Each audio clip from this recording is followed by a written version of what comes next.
Give the people what they want. Give the people what they want. Give the people what they want. Your weekly movement news roundup.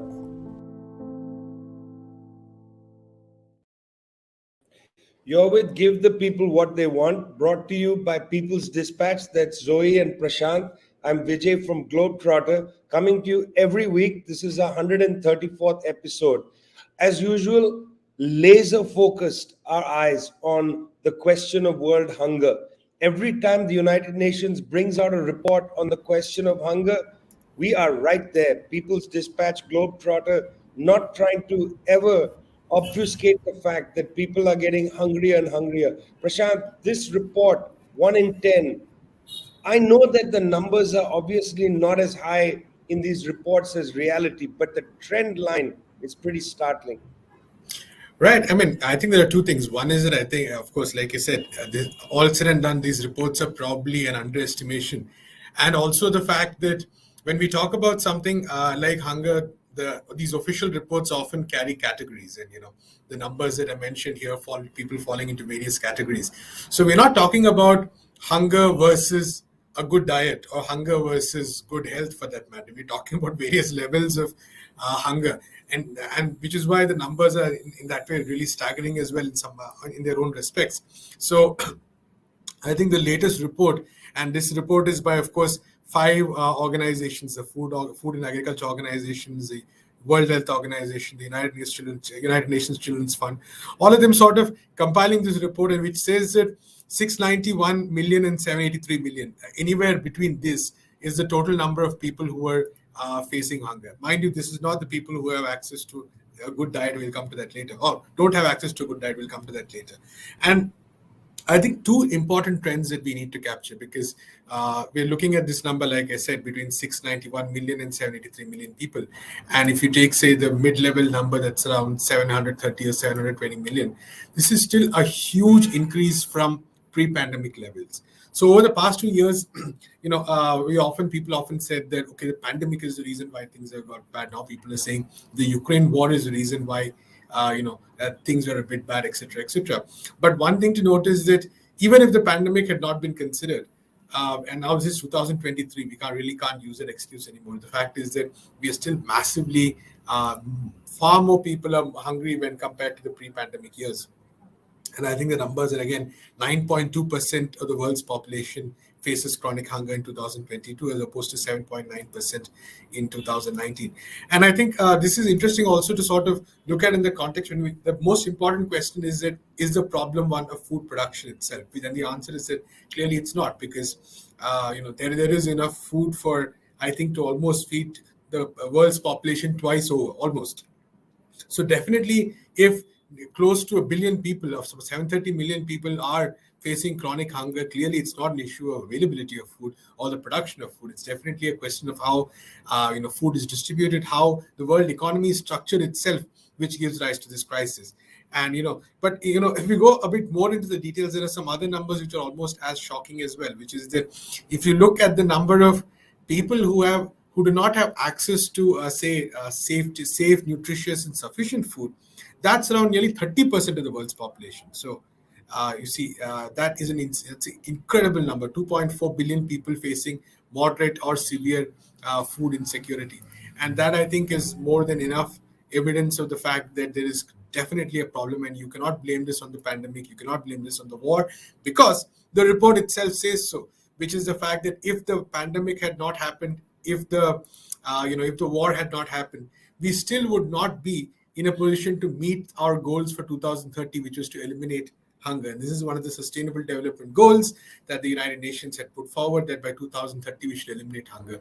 So even if there was no pandemic, even if there was no war, we were nowhere close to meeting the kind of target. And I believe even if these two were not there, there would still be hundreds of millions of people who were hungry. And the report makes it very clear. Of course, the report also goes more into the impact of urbanization. It talks about the impact of stunting, how children and women are especially affected by this crisis. All that very much in focus. But I think the larger numbers, which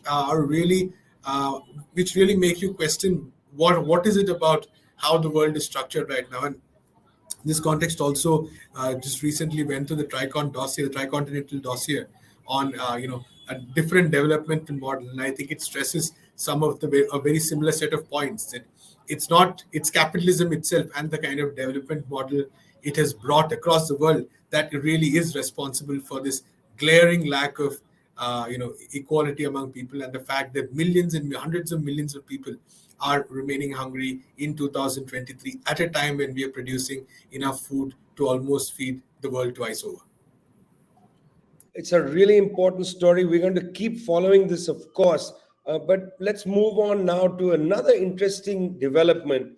In Brussels, the organization which represents Latin American Caribbean states is meeting alongside the European Union. Zoe, I was interested to see Human Rights Watch writes a letter to the heads of governments about Nicaragua, saying that there are human rights violations in Nicaragua. Why is Nicaragua participating? It's very interesting. I looked at the details on incarceration.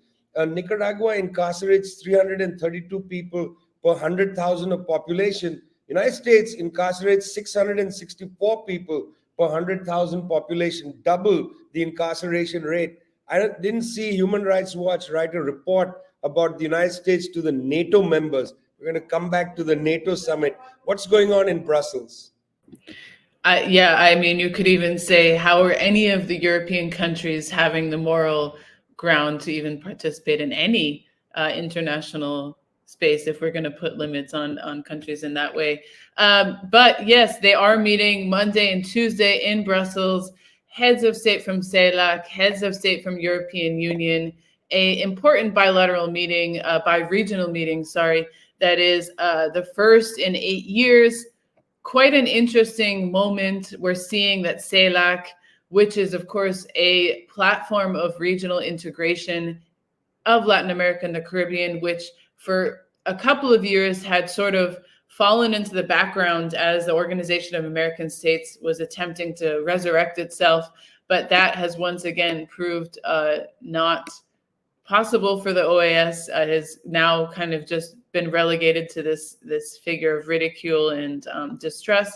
And CELAC has really emerged as the primary platform for economic cooperation, for trade, for medical cooperation, for all sorts of pressing discussions within Latin America and the Caribbean. And it is the primary partner in these sort of bi-regional dialogues.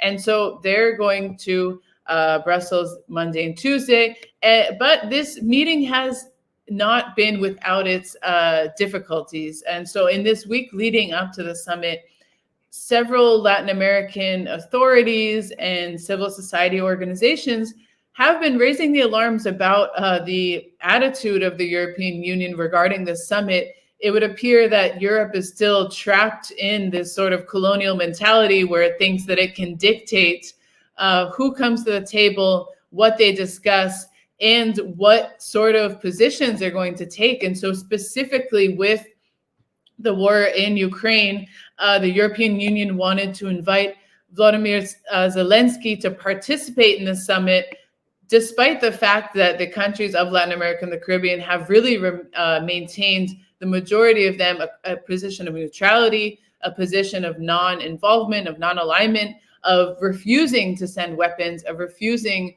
to kind of take this strong position that EU and the US and North American countries have taken.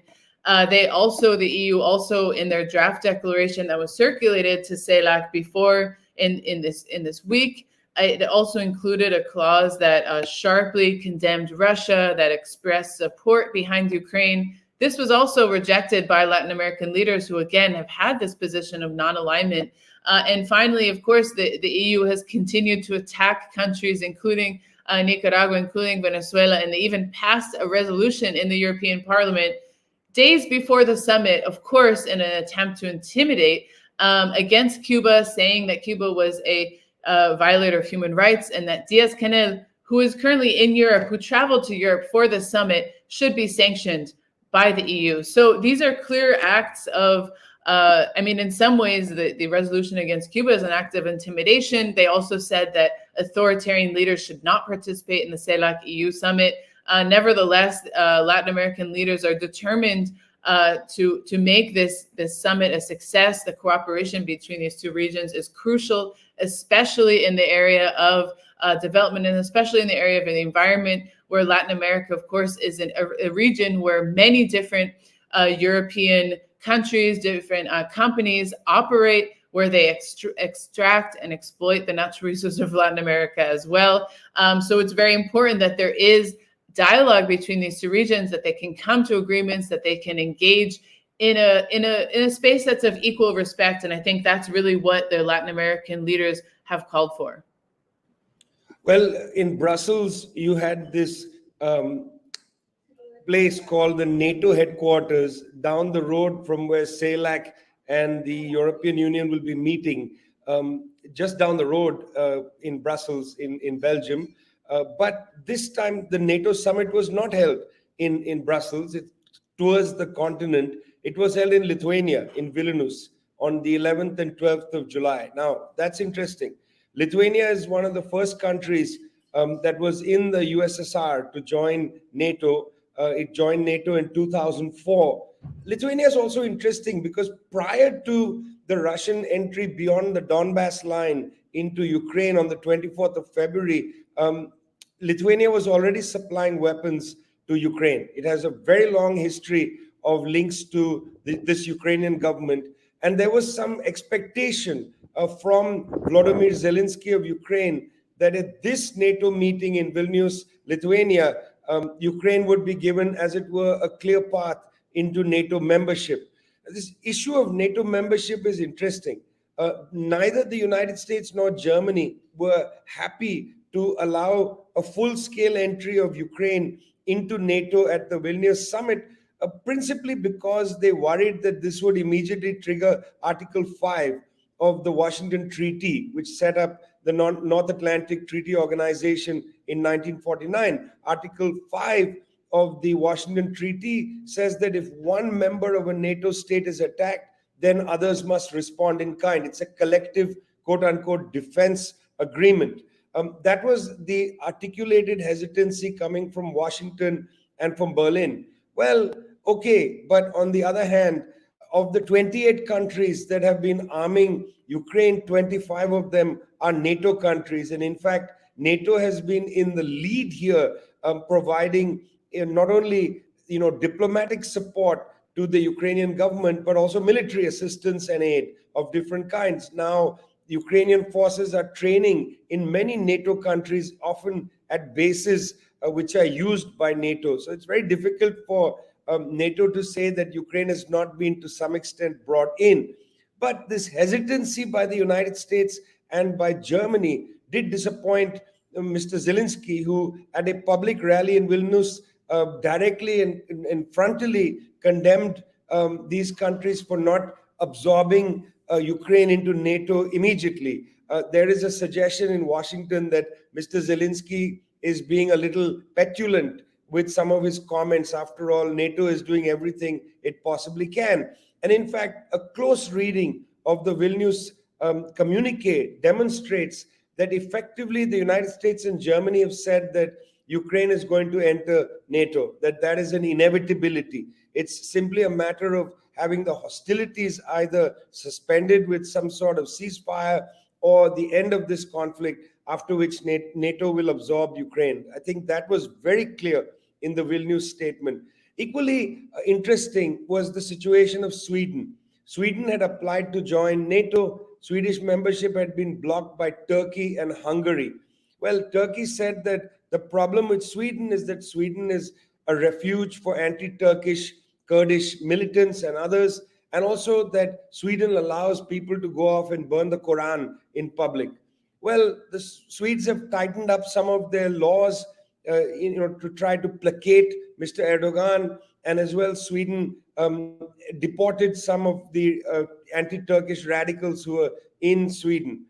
This was a step. Also, Sweden said that it would help Turkey drive the agenda to bring Turkey into the European Union. You got to imagine that Mr. Erdogan, a real bizarre politician, was able to get a lot of concessions for withdrawing Turkey's veto on allowing Sweden to enter NATO. It looks now that with a vote in the Turkish parliament, it looks now that the road for Sweden's entry is pretty much guaranteed. Interesting, the first section of the Vilnius communique talked about NATO as a defensive alliance. This is an interesting position that NATO has taken since 1949, talked about collective defense and so on. On the other hand, Article 5 and its usage demonstrates that it's really difficult to think of it as a strictly defensive alliance. Firstly, NATO spends vastly more than half the world's military budget. And secondly, as NATO pledges to go up to 2% of national budgets for defense, as they go up to that threshold, the NATO countries are going to be about 75 to 80% of world military spending. It's very hard to see that as defensive. Its own history, entering into Yugoslavia to destroy that country in 1999, entry into Afghanistan in 2003, and the destruction of Libya in 2011. That history itself does not really allow NATO to sit back and say we're a defensive alliance. Looks pretty aggressive to me as far as things go. But we shall see. This was the NATO summit. It's an annual summit. This summit seemed to be the most clear return by NATO to the Cold War agenda, the very clearest return to the Cold War. There is no hesitancy any longer. You're listening to Give the People What They Want, brought to you by People's Dispatch. That's Zoe and Prashant, the co-editors of People's Dispatch. I'm Vijay from Globetrotter. Happy to be with you this week as every week. Prashant, we're going to go back to Kenya. It's interesting. People's Dispatch, one of the few places to give global coverage to countries like Kenya, and you just don't seem to want to withdraw from that position of covering important countries in the global south. What's happening in Kenya? Right. Quite momentous developments. In a few hours, we'll have a very detailed copy that lists what's happened here. But we also, over the past few months, been regularly covering the situation in Kenya. Kenyan President William Ruto, recently gained quite a bit of, in Western circles, notoriety, in other circles, a lot of interest by his very strong comments against the global financial order. But actually, if you look at some of his performance ever since coming to power, he's pretty much, accepted the playbook. Of course, one can argue that he has very little choice, but he's accepted the playbook of the IMF and implemented policies which pretty much reflect that. And over the past 10 days or so, we have seen, massive, protests and unhappiness in Kenya. This has been building up for months, by the way, and a lot of it has to do with the fact that William Ruto has sort of, while he came to power last year, winning an election, which was, of course, as often is the case in Kenya, quite controversial, but nonetheless, he came to power with a very pro-poor agenda, talking about uplifting the poor. But the policies he brought in as part of his finance package involved actually substantially raising costs for the poor in the name of, generating revenue for the government. And I think one of the most problematic aspects for many Kenyans was the fact that there was a proposal to double the value-added taxes on petroleum products, which would basically mean that there would be a huge hit on the finances of ordinary Kenyans. And then there was also this aspect of, cutting from people's salary in the name of adding to a housing fund, which the Communist Party of Kenya, many other forces on the left said that would actually not benefit the people, although it is ostensibly supposed to benefit the people. So this has been in the news for many, many months now, and there have been massive protests and unhappiness about it. The unions have taken a very strong stand towards it. This is, of course, taking place at a time when, the cost of living in Kenya is very high as a result of various factors. Kenya is dealing with a huge crisis of debt, and I think about 60% of its GDP, that's the rate at which its debt lies. And in the midst of all this, we have this proposal which is what you would call a very classic neoliberal proposal, so to speak, right? So the Supreme Court actually overturned or decided against this finance bill after it was passed, and it was celebrated as a victory for the people. But then President Ruto decided to implement those policies anyway, which is what sparked the massive round of protests. And these protests have been quite deadly. The official claims themselves are that 6 people have been killed, and certain reports saying that it could be as many as 12 or 15 people as well. And there have been a lot of reports of even children facing tear gas, for instance. massive attacks on hundreds of arrests taking place. So Kenya going definitely through a very difficult situation at this point of time. And at the core of it, I think, is a situation which many countries are facing in the global south, which is that there is a huge restriction on how they can raise revenues. And most of these countries are forced by bodies like the International Monetary Fund to actually increase taxes in various ways or privatize public services in order to raise revenues for even basic functioning. And there's such a huge focus on this kind of raising revenue that ultimately it is actually the people who suffer the most. Whereas there is actually very little provision for, say, in the case of Kenya, it might be limited to space, but there is very little provision for, say, imposing taxes on the rich or other forms of, say, obtaining credit as well. And I think this is a larger question which the global community has to see, which is what multilateral financial institutions have to see. We know there's a BRICS meeting coming up in August. Does this give the possibility of countries like Kenya, for instance, benefiting from loans which do not come with so many conditionalities? All these are, of course, larger and long-term questions, but right now, a difficult situation on the streets of Kenya. Streets of Kenya, elections, IMF, all these things, a soup that you've been covering over the past couple of years. Same in Guatemala. Zoe, it's hard to unravel what's going on there. Election results, first round validated, party thrown out. What's going on? It's a bit of a tangled web. And I think that's exactly what they're trying to do is take a lot of different moves, make a lot of decisions that kind of obscure what's happening, obscure this democratic process. And we have been covering the Guatemalan electoral process now for the past several weeks since it took place on June 25th.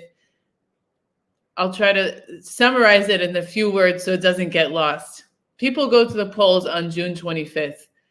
They're not able to vote for all of the candidates because some of the candidates were already disqualified by the courts in Guatemala, which had been previously condemned.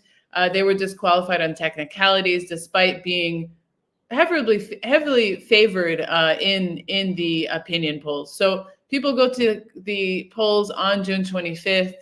The initial results indicate that Sandra Torres, the former First Lady, and Bernardo Arevalo of the Semilla Party would go to the second round. And it's important to state that these elections saw kind of pretty low participation and many blank ballots cast. So she only received, for example, 15%, and Bernardo around 11%.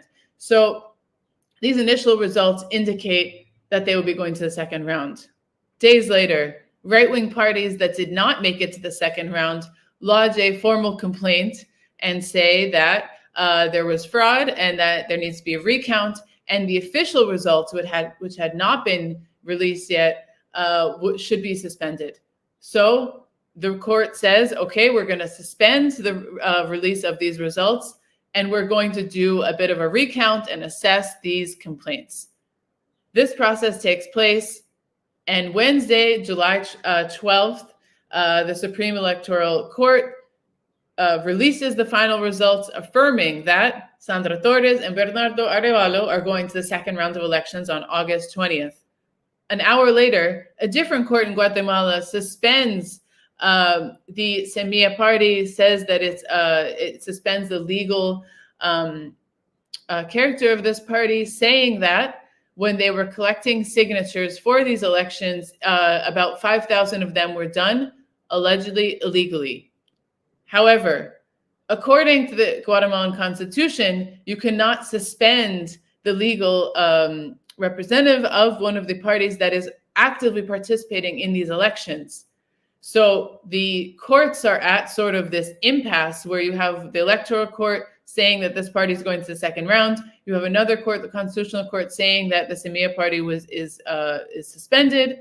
And essentially you have people taking to the streets to say, this process, these elections have already been undermined. There's already a process of undermining the democratic participation of all the different parties. And now that we've voted, they're once again trying to undermine the vote and trying to undermine the full participation of parties that do not pertain to this traditional ruling class in Guatemala. The Semilla Party is a sort of center-left party, anti-corruption, a little more progressive than the other parties and outside the traditional politics, and specifically has spoken out very strongly against the previous governments that have dismantled the corruption investigations, have dismantled anti-corruption laws. This is one of the big platforms of Semilla. So right now you have a situation where there's sort of this interinstitutional conflict. Bernardo Arevalo and Semilla have gone on the offensive. They said this is an attack on democracy. This is an attack on all people of Guatemala. They have lodged legal complaints with different courts in Guatemala. They say they're going to participate in the second round and will defend the vote of the people. So it's a developing situation. Yesterday, people were on the streets rallying, accompanying Semilla party. There's been a lot of different statements coming from embassies, coming from international human rights organizations saying that democracy is under attack in Guatemala. We'll definitely be following this story because, as I said, every hour it's a new development. They have essentially contested the suspension of the party on constitutional grounds. So we'll see how that turns out. But most likely, we're going to see a second round, August 20th, between Semilla and UNE. And anything besides that will be a serious setback in what has already taken place in this sort of convoluted electoral process. You'll be watching that. I watch oil prices. A few months ago, the International Monetary Fund's head of the Arab world made a statement saying that if oil prices don't go above $80 a barrel, there's going to be a problem for Saudi Arabia's exchequer. Saudi Arabia had been squeezed by its war in Yemen. Saudi Arabia had been squeezed by major infrastructural projects such as NEMO, the Red Sea Islands project, and so on. And the IMF said, look, declining oil prices are simply not going to assist Saudi Arabia. Saudi Arabia can't pump its way out of this crisis. Just a quick reminder to people, in 2012, oil prices were well above $100 a barrel. 111.63 was where it had sat. Then it plummeted to $43 a barrel in 2016. That decline was precipitous. That decline is what moved Saudi Arabia to welcome Russia into a new process called OPEC Plus, where they would sit around the OPEC countries and countries like Russia, which had emerged as a major energy supplier to a lot of the world, for them to basically coordinate prices and volumes of oil. The OPEC Plus now has about 40% of the world's energy providers, oil and natural gas, inside this grouping. It's a very considerable grouping, but by no means has the creation of OPEC Plus been easy. Over the course of the period since 2016, the Saudis and the Russians in particular have been really at each other's throats around volume cuts and who is selling to whom. One of the big places of contest is Russia's sales to India and China. Now, Russia is the largest seller of energy to India, and Russia is emerging as the largest seller of energy to China. This has been a real dent for the Saudis. The Saudis have used the approach of cutting back on the volumes of barrels produced of oil per month by about 1 million barrels of oil a month. They're bringing this down even further. They believe that cutting volume is going to help prices, except of course that the Russians in this period since the war have been not only upping their energy sales to countries like India and China, but also offering discounted prices. This is creating a real tension between Russia and Saudi Arabia, and it's important to focus a little bit on that tension. However, and by the way, it's because of OPEC Plus that in 2022, oil prices were able to rise above $100 a barrel. Now they're again inching upwards as northern countries enter deeply into their summer of oil. The United States had been buying oil in the spring to fill up their reserves in order for all the people in the summertime who drive to go visit family and friends and so on. Oil price often goes up at this time. So the United States had basically filled their reserves. Now prices above $80 a barrel. More coordination between Russia and Saudi Arabia at the last OPEC Plus meeting. It'll be interesting to see what happens as Russia continues to be a dominant seller of energy to India and China, and how Saudi Arabia is going to react to this. One reason on the table of why Saudi Arabia accepted the deal with Iran brokered by China is that Saudi Arabia is eager to continue to be one of the largest energy sellers to China. We shall see. This is a tangled web between politics and economics. Can't look at one without the other. You've been with Give the People What They Want, brought to you by People's Dispatch. That's Zoe and Prashant. I'm Vijay from Globetrotter. Very happy to be with you. See you next week.